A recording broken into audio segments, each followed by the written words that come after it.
This is the story of a man who dedicated his life not only to fighting sati, the burning of widows, but social evil in all its manifestations. His admirers and detractors alike are at least agreed that he was the first modern Indian, the torch-bearer of the Indian Renaissance. His name, Ram Mohan Roy.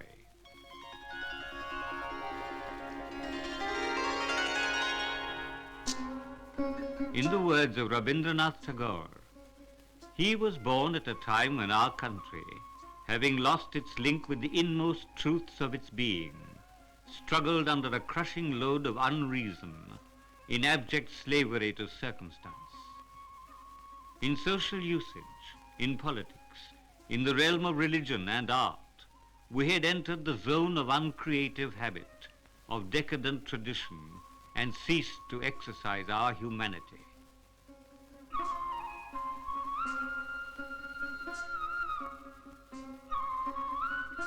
Historically, the date of Ram Mohan Roy's birth, the 22nd of May, 1772, is also important, as it was in that year that the East India Company put an end to the sham of operating under the Mughal umbrella and took over direct power under Warren Hastings.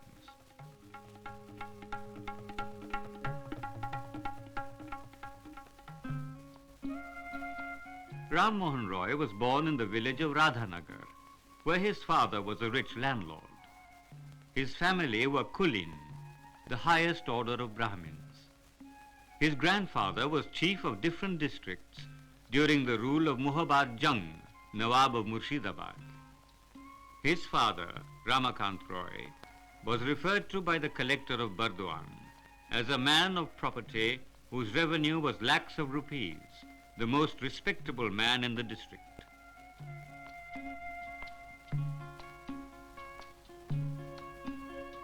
Ram Mohan Roy's memories are sometimes revealed in sketches he wrote for an autobiography. The painful nature of his personal life.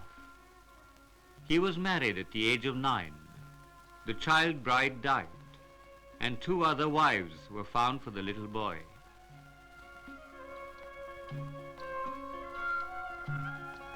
He was educated at home and at the local school. The tragedy of his early education was that Hindu society had discarded the acharyas, the truly learned men, in favor of temple priests who recited only dogma and at the most taught only arithmetic.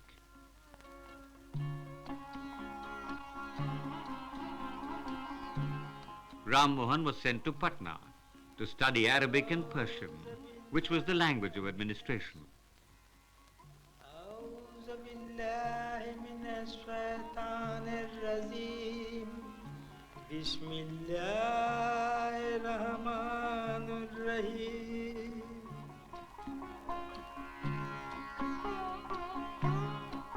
It is difficult, when dealing with genius, to trace definite influences, because genius seems to have, in all ages, an intuitive grasp of a particular truth. But it seems likely that the monotheism of the Quran and the mystical Sufi belief of the oneness of man may have influenced Ram Mohan. Whatever the cause, when he returned to Radhanagar, there was a confrontation between father and son.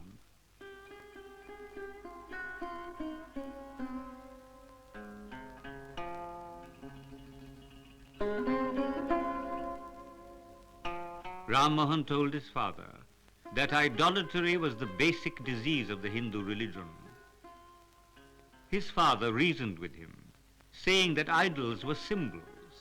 He tried to explain the philosophical basis of Hindu religious worship.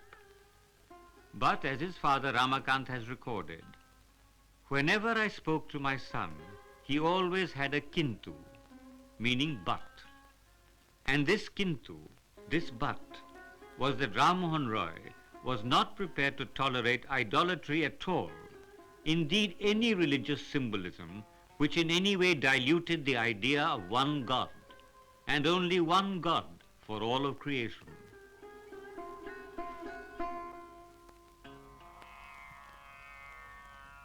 Ram Mohan left home and wandered throughout India. He even went to Tibet and studied Buddhism. Finally, he came to Banaras, where he studied Sanskrit, the Vedas and the Upanishads, and he came to the conclusion that Vedanta reinforced his perception of monotheism. The entire heritage of man, it seemed to him, pointed to one root, one tree, whose branches shelter all of humanity under one God.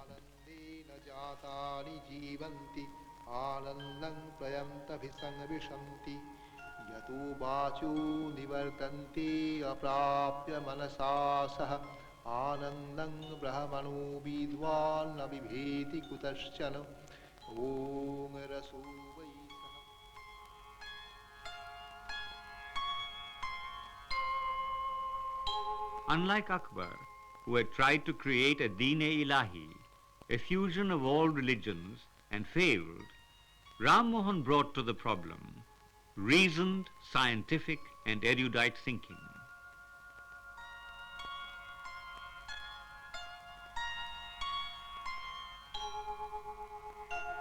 He wrote and published his first book, Tuhfat-ul-Muwahideen, a gift to monotheists, in Persian. The publication of his book resulted in the Muslims of Bengal claiming that Ram Mohan Roy was a Zabardast Maulvi, one of the ulema of Islam. Obviously, this concept of the unity of all religions leading to one God was unpalatable to Orthodox Hindus. Together with monotheism, Ram Mohan thought of social unity. At this troubled time in India's history, there entered into Ram Mohan Roy's life an English administrative officer, John Digby by name. John Digby replaced Thomas Woodford, with whom Ram Mohan had already discussed the European scientific outlook and the basic tenets of Western humanism. John Digby was amazed to discover that Ram Mohan Roy had already read Voltaire, Locke, Hume, and others.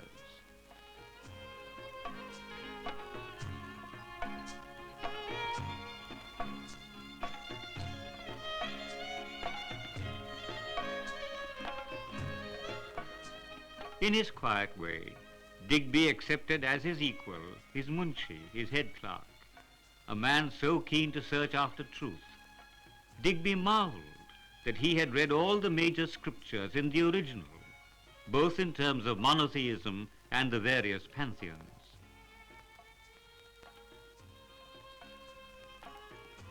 During their discussions, by now they had become good friends, Digby encouraged Ram Mohan to translate Vedanta into Bengali and English. In the many conversations with Digby, often late into the night, when East and West together searched for truth, began to emerge the Ram Mohan Roy known to the world. As Max Muller was later to say, Ram Mohan Roy was the first to complete a connected life current between the East and the West.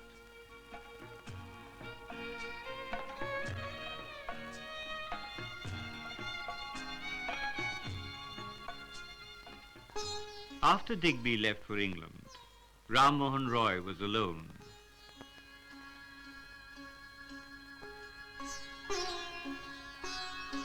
With considerable study and thought, he began to anticipate a solution to the problems of nationalism and communalism. He was sure that by eliminating religious barriers, India could achieve social progress.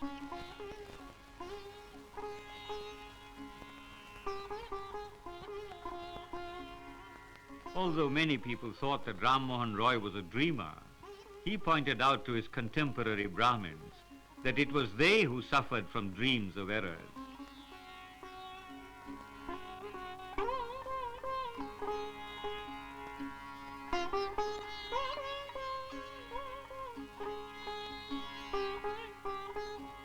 And he was so persuasive that he never needed to argue.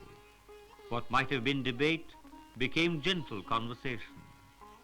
And suddenly many of his contemporaries realized that here was a combination of belief and action.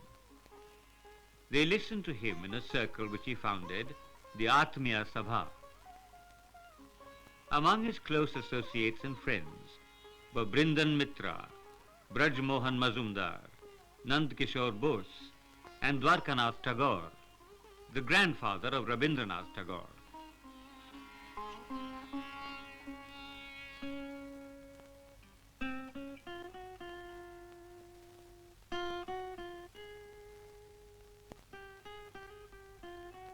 He remembered the advice of his friend John Digby, write and again write. He translated the Vedantic philosophy into Bengali and English, from which several generations of Bengalis and Indians were to benefit. The English edition of Vedanta Sar created a profound impression in Europe and America, where the transcendentalists were greatly influenced. Indeed, some years later, Jeremy Bentham was to refer to Ram Mohan Roy as the most enlightened man of his time.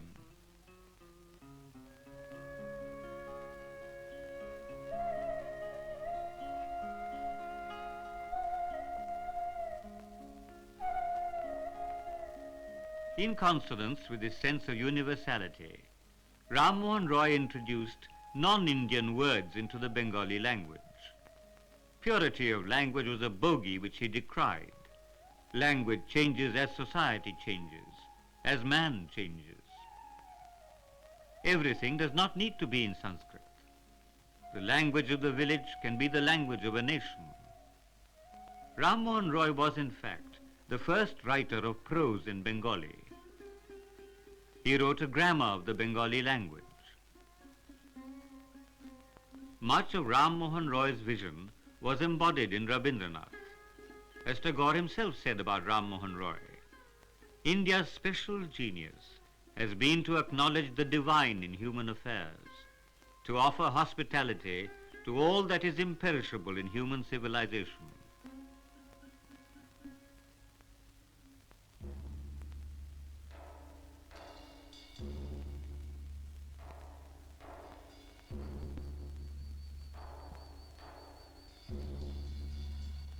Ram Mohan Roy fought against the barbarism of sati.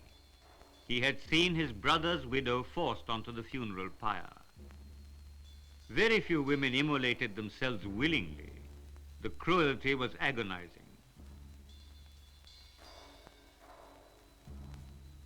In his long and arduous struggle, he finally persuaded Lord Bentinck to ignore orthodox susceptibilities, and finally, in 1829, the custom of sati was abolished by law. Ram Mohan Roy fought for equal rights for women and for widow remarriage.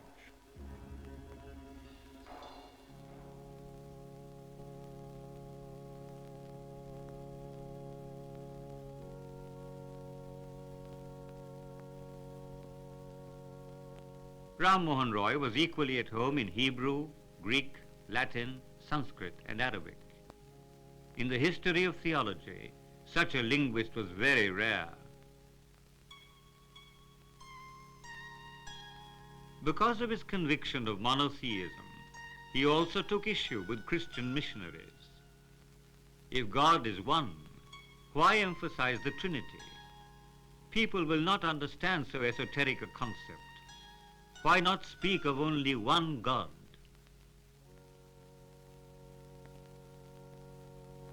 In the quiet precincts of a church in Calcutta, Ram Mohan Roy was reaching out to the Unitarians of America. Emerson and Thoreau were moved by Ram Mohan's works. The precepts of Jesus and an appeal to the Christian public were cogent arguments in favor of one God, shorn of dogma and ritual and superstition. Ram Mohan Roy was the only Indian of his time to realize completely the significance of the modern age.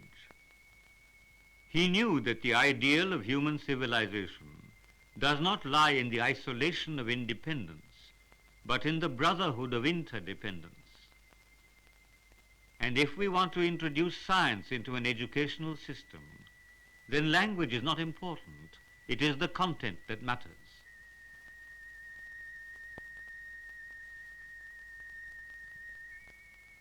He was the first Indian to establish modern scientific education in English in the country, which subsequently led to the colleges and universities which we enjoy today.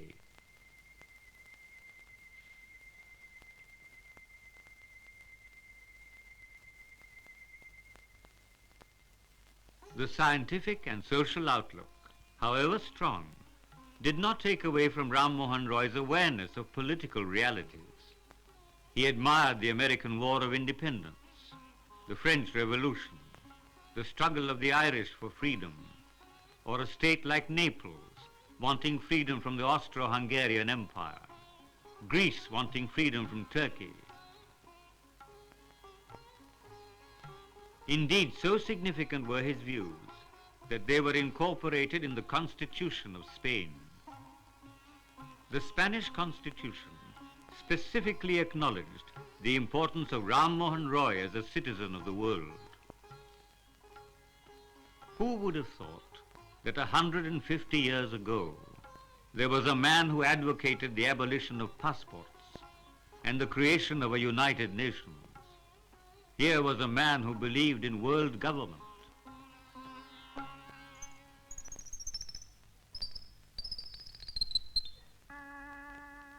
Oh yes, he was aware of the international concern aroused by his ideas, but he realized that he must first put his ideas into practice at home.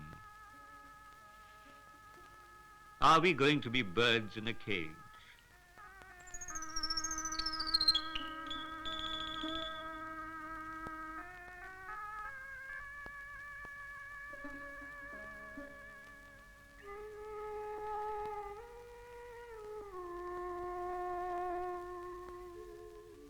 All ideas lead to one God, the Creator. That is why Ram Mohan Roy is regarded as the founder of the Brahmo Samaj, a non-sectarian religion, inviting people to congregate without distinction of caste and creed, and with a single purpose, to worship the eternal.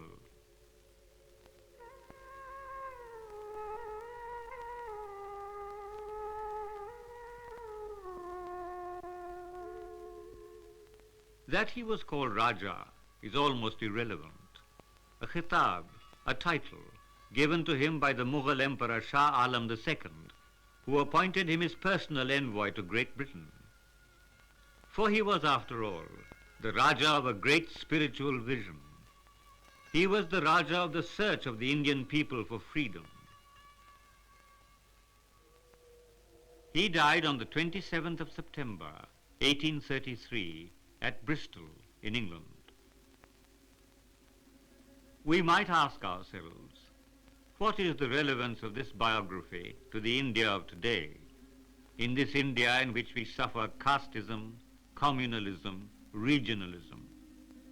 Perhaps the answer is to be found not in the mouths of politicians, but in the words of Tagore in remembrance of Raja Ram Mohan Roy. If we do not observe perfect equity of human relationships, offering uncompromising fight to all forms and conventions, however ancient they may be in usage, which separate man and man, we shall be pitiful in our failure and shamed forever in the history of man.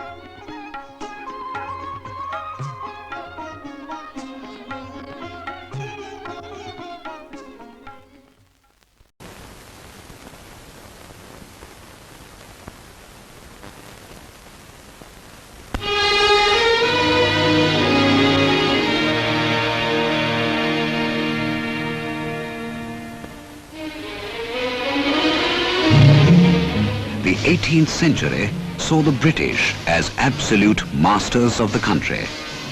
Never before in history had a trading company come to control an empire. The new conquerors, having amassed vast fortunes through corruption and coercion, lived a life of ease and extravagance.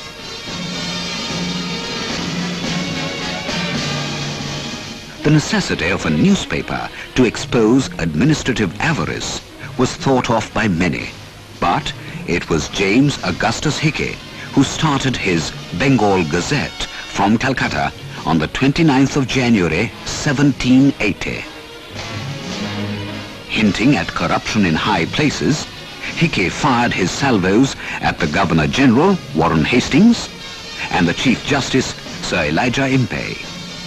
Impey sentenced him to long periods of imprisonment for libel. His press confiscated, the paper ceased publication.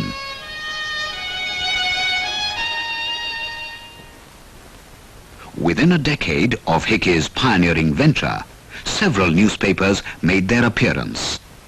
The possible growth of national consciousness among Indians haunted the government. This led Lord Wellesley to impose the notorious press regulations. Raja Ram Mohan Roy, who started a Bengali weekly, Sambad Kamudi, opposed the press regulations. James Silk Buckingham was another whose paper, the Calcutta Journal, dared to expose the maladministration of the company, for which he was expelled from India. During Lord William Bentinck's period, a number of vernacular newspapers were started by enterprising Parsis. One of them, the Rast Goftar, was edited by Dadabhai Nauroji. The Great Uprising of 1857 brought out the worst form of racialism in the Anglo-Indian press. It carried exaggerated and fanciful accounts of Indian brutality and cried for reprisals. When the Crown took over the company on the 1st of November 1858, several Anglo-Indian papers were founded.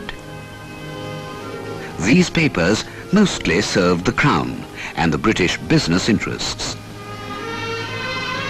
Significantly, Kipling worked for the Civil and Military Gazette, and Winston Churchill wrote for the Pioneer.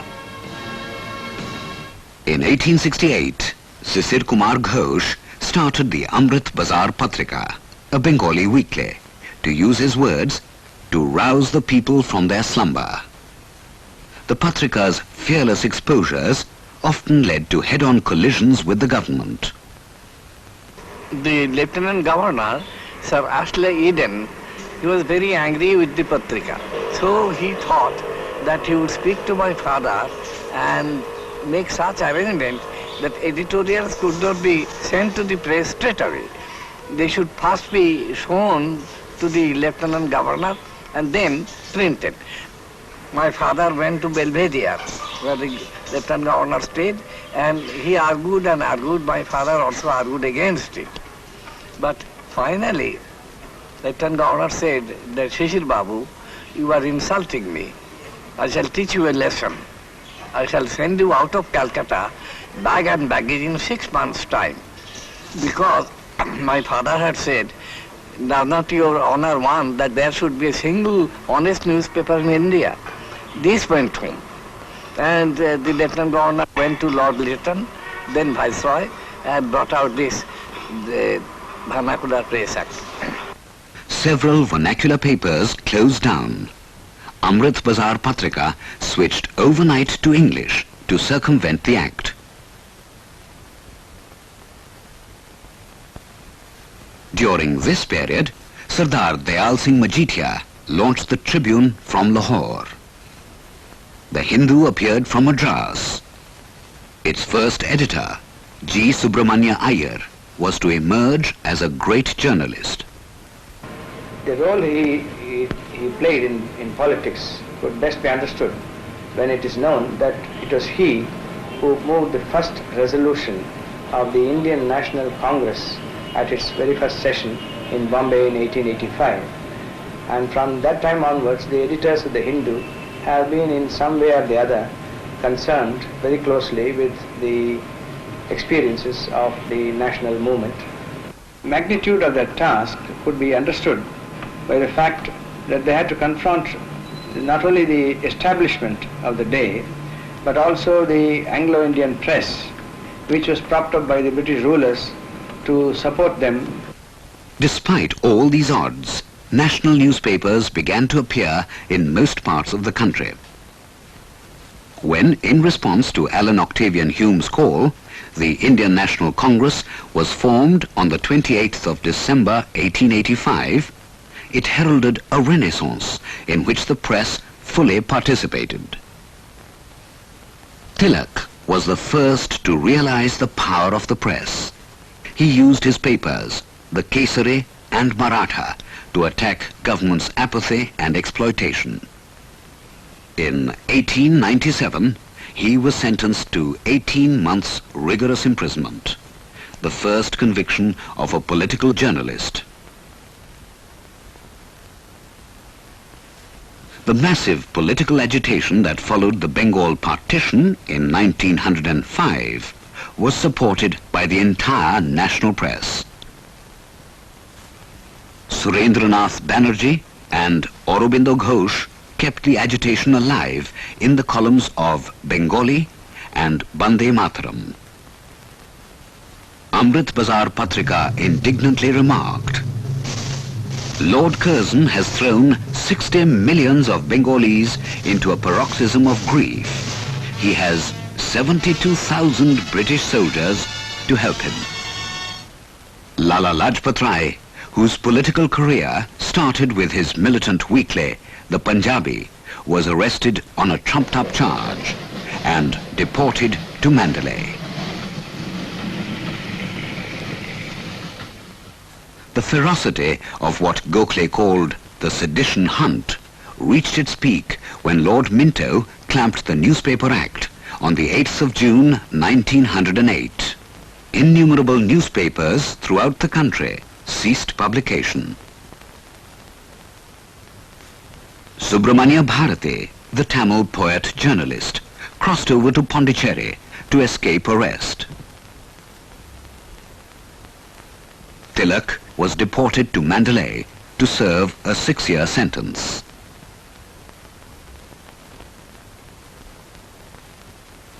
Meanwhile, the Anglo-Indian press flourished. In Bombay, the Times of India moved into an impressive building. Dubbed the Old Woman of Boribandar by Benjamin Guy Horniman, it was to face competition from a newcomer, the Bombay Chronicle. Established in 1913 by Firoz Shah Mehta with Horniman as its editor, the Chronicle sent shivers down many a bureaucratic spine. Annie Besant, through her papers, The Commonweal and New India, waged a battle for home rule. "We claim liberty, not favor," she wrote. On the 16th of June, 1917, she was interned to nationwide protest. The editor of the Comrade, Maulana Muhammad Ali, and Abul Kalam Azad of Al-Hilal were also interned without trial. The Rowlatt Act of 1919 added insult to injury. Peaceful protests met with brutal repression. British troops roamed the streets to humiliate, to terrorize. On the 13th of April 1919, in Amritsar, was committed a massacre most foul.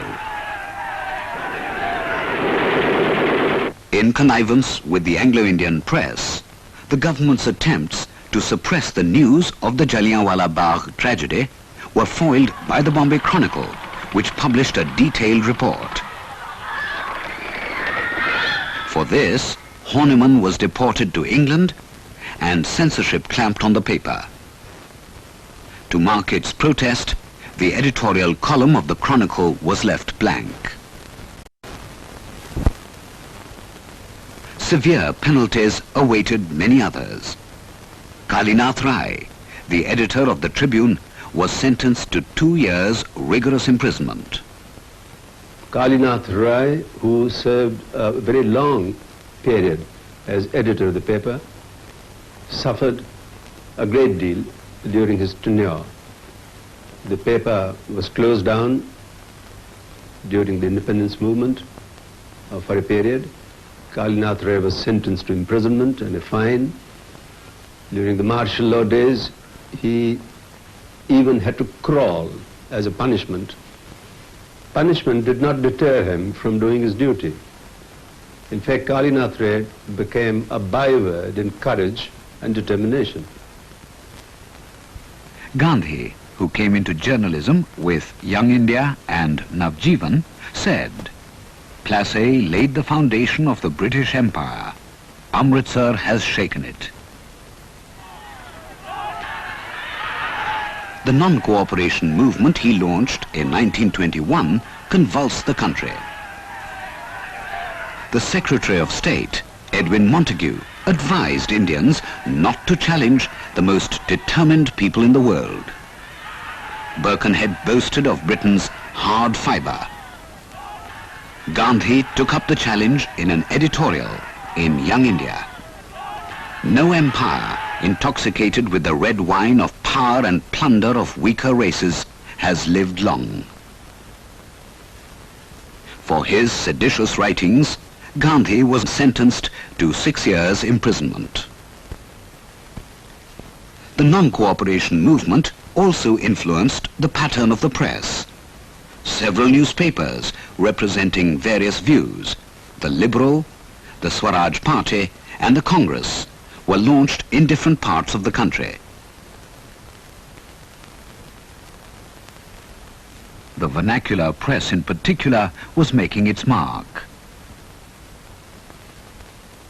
In 1924 appeared the Hindustan Times, the capital's first national daily, with K.M. Panikar as its editor. National newspapers unanimously condemned the all-British Simon Commission, mobilizing public opinion for its boycott. "Simon, go back," protested tens of thousands regardless of arrest, lathi charge and firing. Jawaharlal Nehru and Gobind Vallabh Pant received baton blows during these demonstrations. Lala Lajpat Rai's death was hastened by this assault.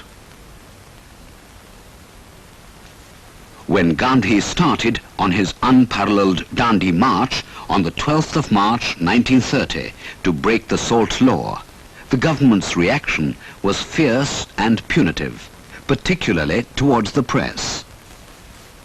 67 newspapers ceased publication and 55 presses were closed. Several editors were arrested. Cyclo-styled underground newspapers made their appearance.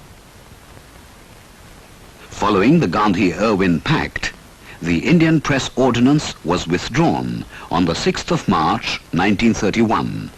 It proved short-lived. While Gandhi was away in London to attend the Round Table Conference, Irwin's successor, Willingdon, followed a policy of repression. Gandhi was arrested on return and the press gagged once again. One of the worst hit was the Free Press Journal and its editor S. Sadanand. In 1930, he started the Free Press Journal, which became a sensation.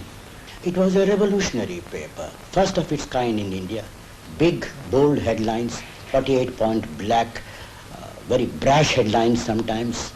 But from the very start, he began to fall foul of the British government. First, he had to pay a fine of 6,000 rupees, or 3 months imprisonment. Later on, he was called upon to pay a security deposit of 6,000 rupees. And then this became a regular pattern. 6,000, 10,000, another 10,000, then 20,000. In all, about 70,000 rupees were paid by him as security deposit. When the Congress government came to power in India, he was asked by the then Chief Minister, Mr. B.G. Kher, whether he would like to get the security deposit back. He was too proud to ask for it. Jawaharlal Nehru's involvement with journalism began with the National Herald, which represented left-of-centre Congress views. About the same time, we find the emergence of what can really be called a left press. There was the Congress Socialist Party's paper called Congress Socialist, Independent India started by M.N. Roy, then the communists who were still an illegal party, they had the National Front. The two-way communication in these papers. On one side, naturally, these papers focused more and more news about the peasantry, the working class, the radical student movement. On the other hand, they carried the message of independence to all these segments of society. The menacing shadow of fascism was lengthening across Europe. Hitler's armies marched into Prague, then Poland. Not long after, the Battle of Britain. Simultaneously, Lord Linlithgow, the Viceroy, took India to war by proclamation without consulting Indian national leaders. Censorship of the press was tightened under the Defence of India rules. Gandhi's call on the 8th of August 1942 to the nation to either free India or die in the attempt brought cruel and atrocious reprisals. The government suppressed 96 newspapers and journals and imposed heavy penalties on many more. But the press could not be kept down for long. It highlighted the tragedy of the Bengal famine, in which more than 3 million died.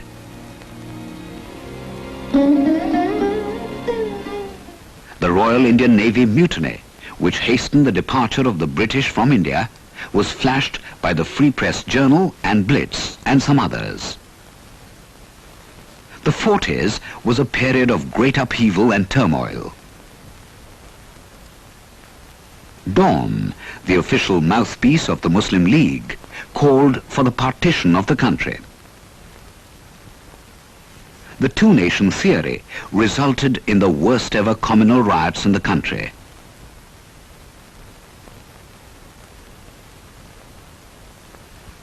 The national press, calling for communal harmony, vigorously opposed the division of the country. Bombay Chronicle was staunchly against partition. Not once but several times Mr. Brailby wrote very strong editorials against it himself. Mr. Brailby went to a meeting at which there was some discussion over these communal matters. And the local Muslim League toughs demanded that he should leave the hall and should not be present. But Mr. Brailby, once he had decided to speak, he was very firm on it. So he did speak, and against the communalists. And at the end of the meeting, there was one man who came from the back and stabbed him. But luckily for Mr. Brailby, he was always wearing a very loose sherwani. So this dagger hit the sherwani and slit it into two parts. And other people came and saved him.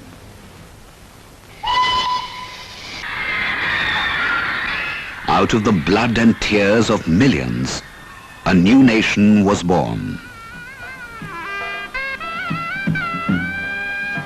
Long years ago, we made a tryst with destiny, and now the time comes when we shall redeem our pledge, not wholly or in full measure, but very substantially. In this long and arduous journey, the Indian press has played a proud and dignified role, shirking no responsibility, fearing no master, sparing no sacrifice. Many outstanding men have filled its ranks. Their pen was mightier than any sword.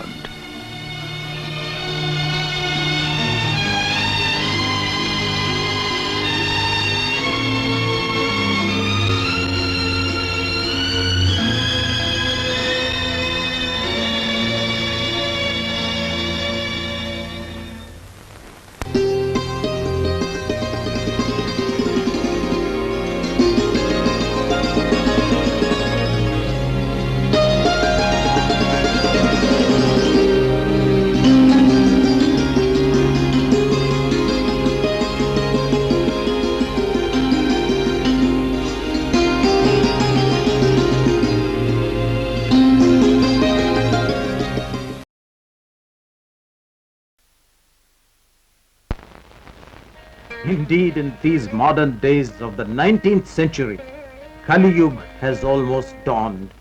Oh my God, my dharma is getting corrupt. Save my society, save my religion. Look at this atrocity. My sister is a widow. If my grandfather was alive, she would have been righteously cremated with her husband's body. A death of such glory and dignity. But now, she has run away somewhere.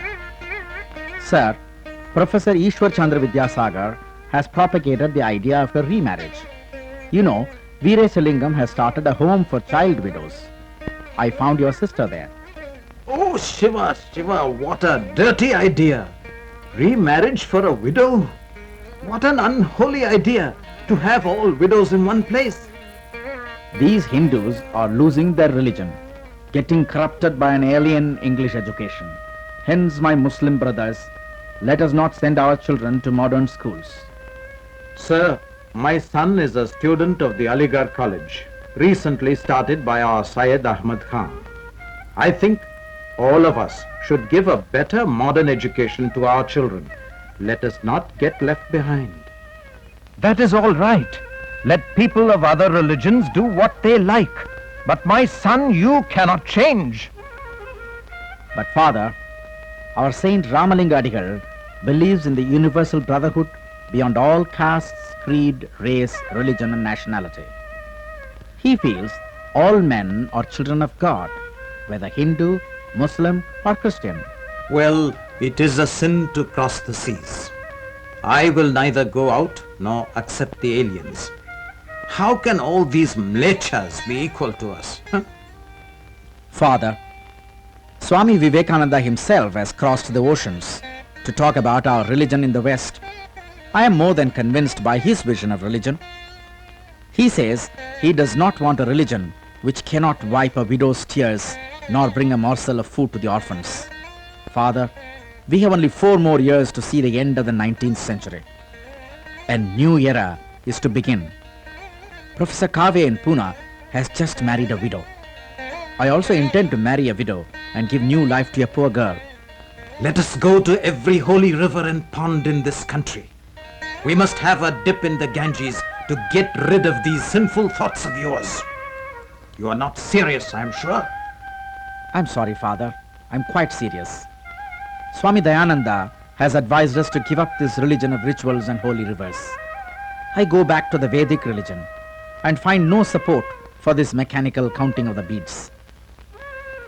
We all have the right to learn science as well as the Vedas. This is a thrilling time, Father. A group of nationalists have formed the Indian National Congress 10 years ago. Gopalakrishna Gokhale has founded the Servants of India Society. I'm sorry, Father, you cannot agree with me, but I wish to be a servant of India at this historic time.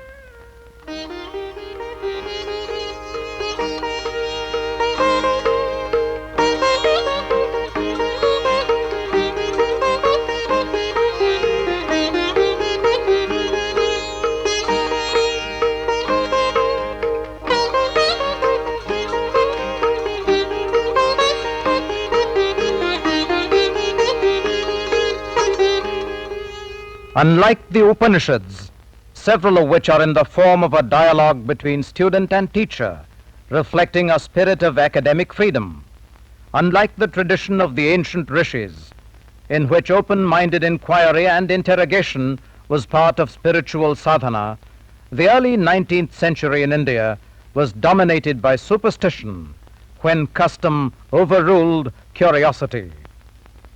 And then a period of great renaissance started in the mid-19th century, a period which perhaps has yet to reach its zenith. Raja Ram Mohan Roy, Henry Louis de Rosio, Keshav Chandra Sen, Ishwar Chandra Vidyasagar, Swami Dayananda Saraswati, Syed Ahmad Khan, and Ramalinga Adigal were among those who spearheaded a resurgent reformist movement of Renaissance during the 19th century. A Telugu Pandit by profession, Kandukuri Veerasalingam was a social reformer, educationist, and one of the makers of modern Telugu literature.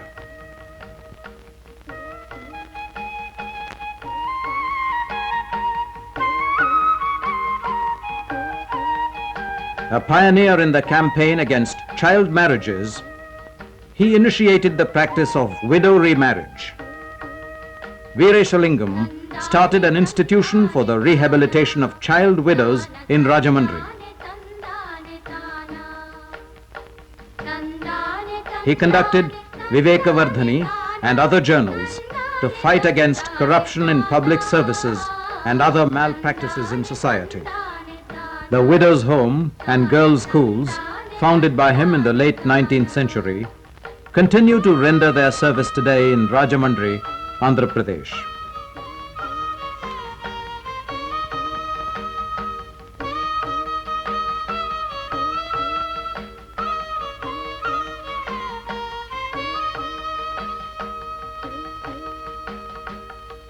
The Eravas of Kerala were originally engaged in toddy tapping and other traditional occupations and were classified untouchables. Sri Narayana Guru founded Sri Narayana Dharma Paripalana Yogam, under the auspices of which many schools and colleges were started for the benefit of this community. He also did his best to educate the people of Kerala on the evils of untouchability and helped to propagate the concept of social equality.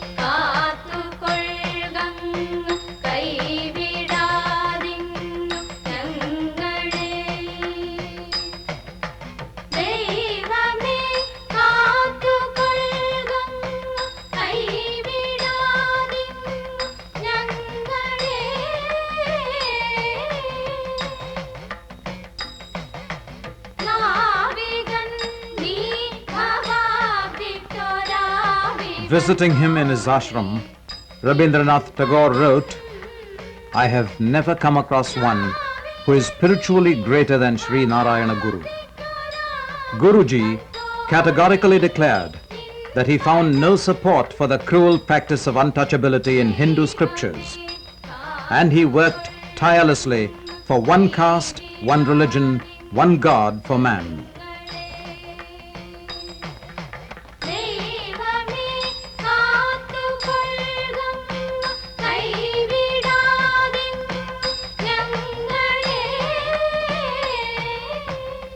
In terms of action-oriented social reform with personal involvement, the contribution of Keshav Karve remains unmatched. Born in 1858 in Ratnagiri district, Maharashtra, Karve was a pioneer of women's education. A graduate of Bombay University, he started his career as a lecturer in mathematics at the Ferguson College, Pune. Particularly interested in the rehabilitation of widows, he married a widow himself and started the Hindu Widows' Home in 1896. He founded the Mahila Vidyalaya, which grew into the present SNDT Women's University.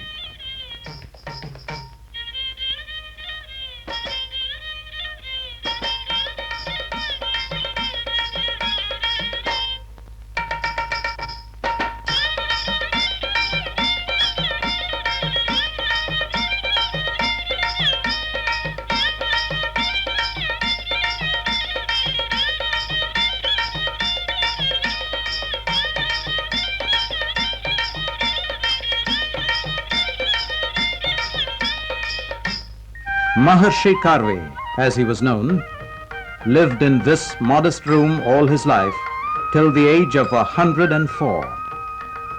Although his fame and his institutions had grown, he led a simple life in this modest cottage, where he started a widow's home in the last years of the 19th century. Recipient of Bharat Ratna, Maharshi Karve lived to see a changed India in his lifetime. In this historic picture, we find Karve and his bride, with other members of the progressive group, even as eyebrows were raised against them in obscurantist circles in 1896. Different nationalist, reformist, and resurgent threads were brought together in 1885 in the shape of the Indian National Congress. While the Congress had political objectives, Justice Ranade founded the Social Conference at the same time as a social counterpart. Ranade believed in man conquering the world through universal, undifferentiated love. He demanded a change from constraint to freedom, from credulity to faith, from status to contract, from authority to reason, from unorganized to organized life, from a blind fatalism to a sense of human dignity. Ranade declared, "You cannot have a good social system when you find yourself low in the scale of political rights, nor can you be fit to exercise political rights and privileges unless your social system is based on reason and justice. You cannot have a good economic system when your social arrangements are imperfect. If your religious ideals are low and groveling, you cannot succeed in social, economic, or political spheres." An ardent follower of Ranade, Gopalakrishna Gokhale, founded the Servants of India Society in Pune, dedicated to the service of the nation and living up to its name. On this hilltop in Pune, a group of dedicated youngsters took the oath to serve the nation. The Servants of India Society became a focal point of social reform and selfless service. This banyan tree was witness to the daily meditations and arduous service of a great son of India, Gokhale, whose influence spread far and wide, spreading aerial roots. In this house where Gokhale lived, a young man of great vision met him, a meeting of giants of two generations. Yes, Mahatma Gandhi visited him here soon after his return from South Africa. Meanwhile, a dominant and forceful voice of Hindu reform was heard, that of Swami Vivekananda, a brilliant saint who brought the message of modern Hinduism with the impact of a worldwide spiritual force. Born in a prosperous house in central Calcutta, he came under the spell of Swami Ramakrishna Paramahamsa. His universalism was deeply rooted in the specific message of Vedanta. Vivekananda was a saint, but not a recluse. To him, the ideal of Advaita Vedanta was one of living identification of man with all other men, with all other living things. He declared that so long as millions live in hunger and ignorance, I hold everyone a traitor, who, having been educated at their expense, pays not the least heed to them. It is an insult to starving people to offer them religion, an insult to a starving man to teach him metaphysics. For he was convinced that to serve man was to serve God. His nationalist teachings were meant to awaken Indians. Naturally, independence was an important goal. He said to his countrymen, "So, give up being a slave. For the next 50 years, this alone shall be our keynote. This, our great Mother India." Founding the Ramakrishna Mission here, on the banks of the Hooghly River, he said, "We as a nation have lost our individuality, and this is the cause of all the mischief in India. We have to give back to the nation its lost individuality and raise the masses." A champion of religion, he never thought that science was an impediment to religion or reason to faith. The scientific attitude for him was as valid in religion as in secular knowledge. He believed that the spirit of scientific inquiry was very much in evidence in the rich intellectual activities of the ancient Hindus, and that it was necessary to revive the same in order to purify Hinduism of its superstitions. A political revolutionary turned mystic, Sri Aurobindo, guided a band of Indians to pursue a detached path of spiritualism combined with intense national fervor. While many other thinkers of the time were attempting a mere synthesis of Eastern and Western philosophies, Sri Aurobindo created a well-knit, brilliantly argued, comprehensive and unique philosophical system. While many poets were inspired by the milieu of the new Indian thinking, two men sang their way into the people's hearts and became harbingers of India's resurgence. Gurudev Rabindranath Tagore and Subramanya Bharati had a poetic vision far ahead of their times.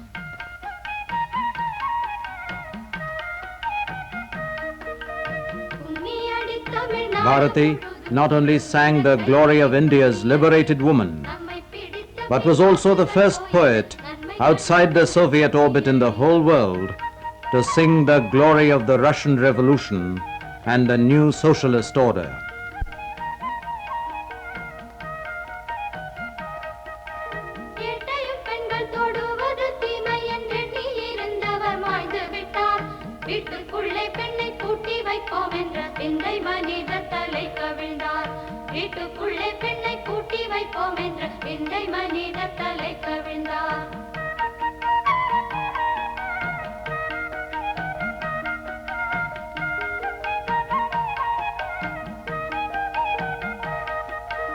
In the higher realms of Indian thought, it is difficult to completely isolate the spiritual and intellectual leaders of the Renaissance from the political leaders of the freedom struggle.